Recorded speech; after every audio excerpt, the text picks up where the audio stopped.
ఓం శ్రీ మాత్రే నమః. అందరికీ నమస్కారం అండి. ఈరోజు ఈ వీడియోలో మనం కుంభరాశి వారి యొక్క పూర్తి జాతక ఫలితాల వివరణ తెలుసుకుందామండి. ఆగస్టు 11వ తేదీ అనగా మంగళవారం రోజు ఈ రాశి వారికి ఈ రాశి వారు ఎవరైనా మన ఛానల్ని కొత్తగా చూస్తున్న వారు ఉంటే సబ్స్క్రైబ్ చేసుకుని వాళ్ళు దయచేసి సబ్స్క్రైబ్ చేసుకొని ఈ వీడియో మీకు నచ్చినట్లయితే లైక్ చేసి మాకు సపోర్ట్ చేయడం మాత్రం మర్చిపోకండి. మరి ఈ రోజున జరిగేటటువంటి ప్రధానమైన అంశాల గురించి తెలుసుకుందామండి. ఈ రోజు అయితే జాగ్రత్తగా ఉండవలసినటువంటి అంశంగా చెప్పుకోవచ్చు. ఎందుకంటే ఈ రోజున మీ జీవితంలో ఒక డెడ్ లైన్గా ఉండబోతోంది.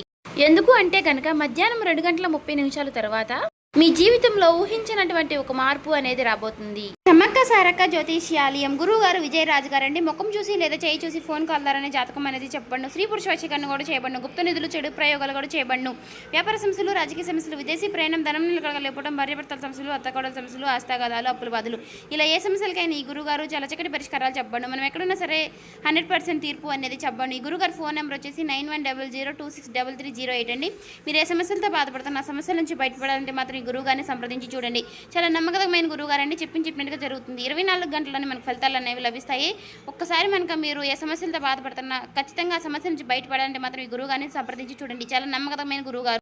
ఆ 2:30 దాటక ముందే మీరు ఒక ఫోన్ కాల్ ద్వారా కానీ ఏదైనా సరే ఒక విధంగా ఒక వార్త అనేది వినవచ్చండి. ఒక వ్యక్తి మీ తలుపు తట్టవచ్చు. ఆ వ్యక్తి ఎవరై ఉంటారు? ఆ వ్యక్తి ద్వారా ఆ వార్త వినగానే ఒక్కసారిగా మీ గుండె జల్లుమంటుంది. ఇది ఒక షాకింగ్ న్యూస్ గా చెప్పుకోవచ్చు. అయితే ఈ వార్త మిమ్మల్ని భయపెట్టేటటువంటి వార్త కూడా కావచ్చండి. లేదంటే ఒక ఆనందంతో ఉక్కిరిబిక్కిరి చేసేటటువంటి ఒక శుభవార్త అయి కూడా ఉండవచ్చండి. మరైతే ఈ వీడియో మీ జీవితాన్ని తప్పకుండా మలుపు అయితే తిప్పబోతుందని చెప్పుకోవాలి. కాబట్టి ఈ వీడియోని మీరు ఎక్కడ కూడా స్కిప్ చేయకుండా చివరి వరకు చూస్తేనే మీకు అప్పుడు ప్రతి ఒక్క చిన్న విషయం కూడా క్లారిటీగా మీకు అర్థమవుతుందండి. ఇక సాధారణంగా ఏంటంటే ఈ రాశి వారు చాలా అంటే చాలా తెలివిగా ఉంటారు. చాలా గొప్ప తెలివితేటలను కలిగిన వారై ఉంటారండి. అలాగే దురదృష్టి కలిగిన వారిని కూడా చెప్పుకోవచ్చండి. అలాగే మీకు ఏదైనా ఒక విషయం జరిగే ముందు ఒక రకమైనటువంటి సూచన, అంటే అది అంతర్బోధ, అంటే ఇలా జరుగుతుంది అని చెప్పేసి మీ మనసుకి కనిపిస్తూ ఉంటుంది. కానీ ఈ మధ్య కాలంలో మీ మనసు మొద్దుబారిపోయినట్లుగా మీకు కూడా అనిపిస్తుంది కదా. అంటే మీరు అనుకున్నవి ఏది కూడా పూర్తిగా వర్కౌట్ కావడం లేదండి. గత కొన్ని రోజులుగా ఎదుటివారు కూడా మిమ్మల్ని అర్థం చేసుకోవటం లేదనేటటువంటి బాధగా, అది కూడా మీలో ఒక వంతు బాధగా ఉంది. మరైతే మీ గుండె లోతుల్లో ఏదో ఒక అద్భుతం అనేది జరగబోతుంది అని చెప్పేసి మీరు మాత్రం మనసులో పూర్తిగా ఏదో ఒక విషయంలో నమ్ముతూనే ఉంటారు. అయినప్పటికీ గత కొన్ని సంవత్సరాలుగా మీరు ఒక గందరగోళమైనటువంటి పరిస్థితులు అనేది చిక్కుకున్నారండి. చెప్పాలంటే ముఖ్యంగా ఒక ఆర్థిక పరమైనటువంటి విషయంలో కావచ్చు, లేదంటే ఒక డాక్యుమెంట్స్ విషయంలో కావచ్చండి, లేదా భూమి విషయంలో కావచ్చు. ఇలా మీరు ఎదురు చూపులు చూస్తూ ఉన్నారు. అసలు ఇది జరుగుతుందా లేదా అని చెప్పేసి ఒక రకమైనటువంటి సంఘటనతో సంవిధ్యంలో మీరు కొట్టుమిట్టు ఆడుతున్నటువంటి పరిస్థితులు కూడా కనిపిస్తూ ఉన్నాయండి. మరైతే మీరు బాగా నమ్మినటువంటి కొంతమంది వ్యక్తులు కూడా మీ మీద నెగిటివ్గా సమాచారం అనేది చేస్తూ ఉండటం. అయితే రేపటి రోజున మీకు మధ్యాహ్నం ఈ టెన్షన్స్ కానీ, లేదంటే తర్వాత జరగబోయేటటువంటి అంశం గురించి కానీ తెలుసుకుంటే ఇది మీకు చాలా చాలా ప్రత్యేకంగా మీ జీవితంలో ఉండబోతుంది. ఇప్పుడు అసలు విషయానికి వస్తే కనుక రేపటి రోజున మధ్యాహ్నం 2:30 లోపు మీకైతే ఒక వార్త అయితే అందుతుందండి. ఆ వార్త ఏమిటి అంటే కనుక ఆ వార్త మీ జీవితాన్ని ఎన్నో మలుపులు తిప్పుతుంది. అంటే దీని గురించి మీరు ఎప్పుడో ఆశలు వదిలిపెట్టుకున్నటువంటి ఒక పాత విషయం గురించి ఆ చర్చ అనేది కావచ్చు. అదేంటంటే మీ ఆస్తి తగాదాలు ఏదైనా, ఇలా దానికి సంబంధించి మీ యొక్క విజయానికి కారణం కావచ్చు, లేదా ఎంతో కాలంగా మీరు ఎదురు చూస్తున్నటువంటి ఒక విదేశీ ప్రయాణం అయి ఉండవచ్చు. ఇంకా లేదంటే ఒక భారీ మొత్తం ఒక అమౌంట్ అనేది మీ అకౌంట్లో పడడం, దాని గురించి అయ్యి ఉండవచ్చు. మరి మీకు రేపటి రోజున ఆ సమయంలో ఒక శుభ పరిమాణం అనే చెప్పుకోవచ్చండి. అందులో కూడా ఒక ట్విస్ట్ ఉంటుందండి. ఆ వార్త వినగానే మీకు నేరుగా అయితే ఆ వార్త ఏమీ రాదండి. ఏదైనా ఒక వ్యక్తి ద్వారా హఠాత్తుగా ఆ వార్త అనేది మిమ్మల్ని చేరుకుంటుంది. మీ గుండె ఎందుకు జల్లుమంటుంది అంటే ఆ వార్త వినగానే మీ గుండె జల్లుమనడానికి 2 రకాలైనటువంటి కారణాలు అయితే లేకపోలేదండి. మొదటిది ఏంటి అంటే నమ్మలేనటువంటి ఒక నిజం. అంటే ఇది మనకి సాధ్యం కాదు కదా అని పూర్తిగా ఫిక్స్ అయిపోయినటువంటి ఒక నిజం.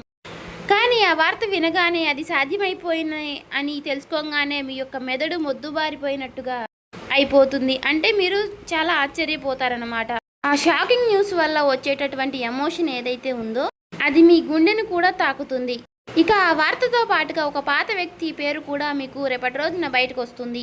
అతను లేదంటే ఆమె మరలా వారు మీ జీవితంలోకి రావడం అనేది జరుగుతుందన్నమాట. వారు వచ్చారా అనేటటువంటి ఒక షాకింగ్ అనేది మీలో కలుగుతుందండి. అది ఆనందం, భయం రెండు కలగలిపినటువంటి ఒక రకమైనటువంటి ఒక గొప్ప అనుభూతి లాగా మీకు అనిపిస్తుంది. ఈ అనుభూతి కారణంగా మీకు ఊహించిన విధంగా వచ్చేటటువంటి ఆ ఒక్క వార్త కారణంగా మీరు ఒక్కసారిగా ఆశ్చర్యపోయేటటువంటి అవకాశాలు కూడా చాలా అంటే చాలా ఎక్కువగా కనిపిస్తున్నాయండి.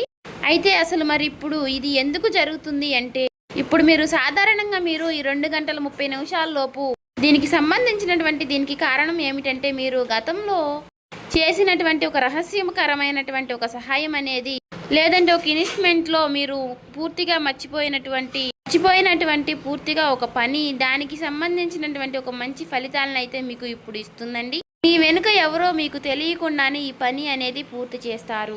ఎవరు చేసుంటారు అని చెప్పుకోవాలి అంటే మాత్రం ఆ భగవంతుడే చేశారని చెప్పుకోవాలి.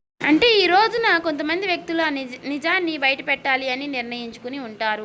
అయితే అందుచేత వారు ఊహించని విధంగా మీకు ఈ ధనలాభం అనేది మీదే, ఈ ఆస్తి కూడా మీదే, దానికి సంబంధించినటువంటి డాక్యుమెంట్స్ కానీ ఇలాంటివి ఏవైనా సరే తీసుకువచ్చి మీకు పూర్తిగా వివరణ అనేది చేస్తారండి. వీటన్నిటిని చూసుకుంటే కొంచెం రెస్ట్ తీసుకునేటటువంటి ప్రశాంతకరమైనటువంటి రోజు అని చెప్పుకోవచ్చు. ఊహించిన విధంగా వారు చెప్పడం వల్ల మీకు కొంచెం ఆశ్చర్యకరంగా అనిపిస్తుంది.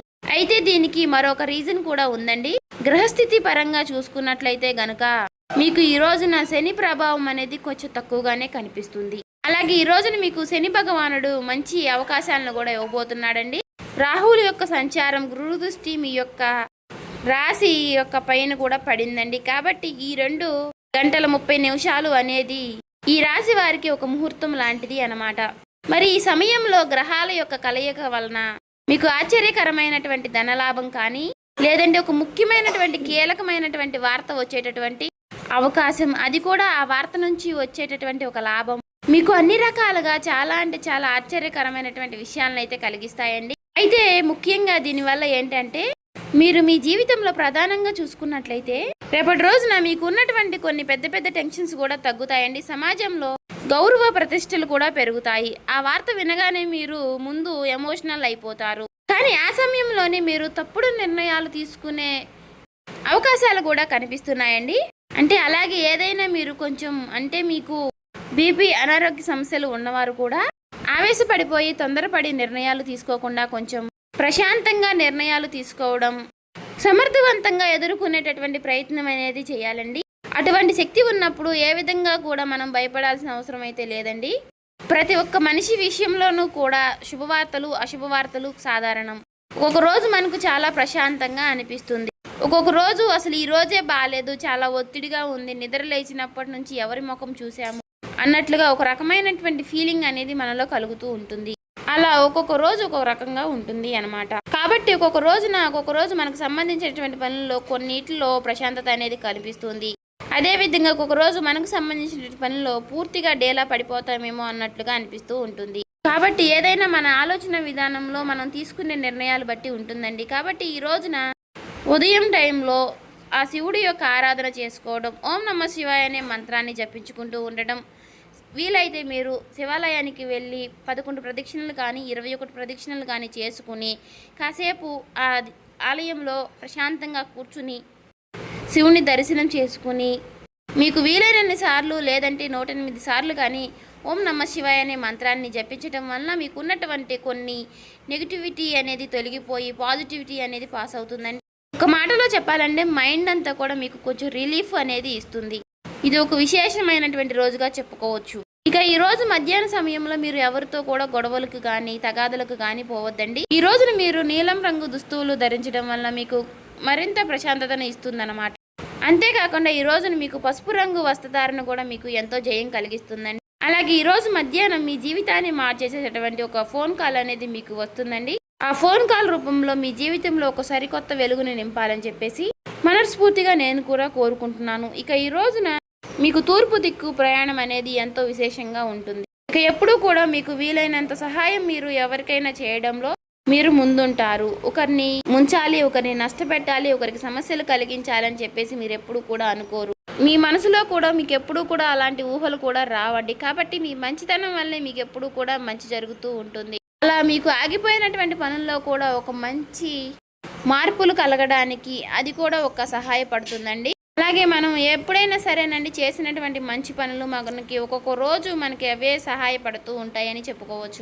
అలా నిదర్శనమే ఈ రోజు అండి. కాబట్టి మీ జీవితంలో రాబోయేటటువంటి మీ జీవితంలో ఒక మంచి మార్పు అనేది వస్తుంది. మీరు మనస్ఫూర్తిగా మంచిగా ఈ రోజున పాజిటివ్గా ఉండండి. మీ మనసులో మీరు ఎప్పుడు ఎటువంటి నెగిటివ్ ఆలోచనలు అనేవి చేయకండి. అలాగే మీరు ఏదైనా ఒక విషయం గురించి నిర్ణయం అనేది తీసుకునే ముందు 1కి 4 సార్లు ఆలోచించి పెద్దల యొక్క సలహాలు సూచనలు తీసుకుని జాగ్రత్త నిర్ణయాలు అనేవి తీసుకోండి. అలాగే మీ ఇంట్లో పెద్దల యొక్క ఆశీర్వచనాలతో పాటు మీ జీవిత భాగస్వామి యొక్క నిర్ణయాలని గౌరవించండి. ఇక ఈ రోజున మీరు బయటికి వెళ్ళే ముందు ఆ శివుడి యొక్క బసం కానీ లేదంటే సింధూరాన్ని కానీ ధరించండి నుదుటిన. ఇలా ధరించడం వల్ల మీకు వచ్చేటటువంటి కొన్ని నెగిటివ్ ఆలోచనలు నెగిటివ్ సమస్యలు అనేవి తొలగిపోతాయి. అంతా కూడా పాజిటివిటీగా ఉంటుంది. మీ మనసు కూడా చాలా ప్రశాంతంగా ఉంచుకోనండి. నలుగురితో నవ్వుతూ మాట్లాడండి. ఎవరి మీద కూడా చిరాకు పడడం కోప్పడడం ఇలాంటి పనులు చేయకండి. అలాగే మీకు వచ్చేటటువంటి సంకేతాల ద్వారానే మీకు రిజల్ట్ అనేది చాలా కనిపిస్తూ ఉంటుంది. కాబట్టి మీరు కొన్ని ఏవైనా సరేనండి వచ్చినప్పటికీ వాటి గురించి ఆలోచిస్తూ ఉండండి. సో చూసారు కదండి, ఈ వీడియో కనుక మీకు నచ్చినట్లయితే ఓం శ్రీ మాత్రే నమః అని కామెంట్ చేసి లైక్ చేసి మాకు సపోర్ట్ చేయడం మాత్రం మర్చిపోకండి. ఇంకా ఎవరైనా మన ఛానల్ సబ్స్క్రైబ్ చేసుకునే వాళ్ళు ఉంటే దయచేసి సబ్స్క్రైబ్ చేసుకోండి.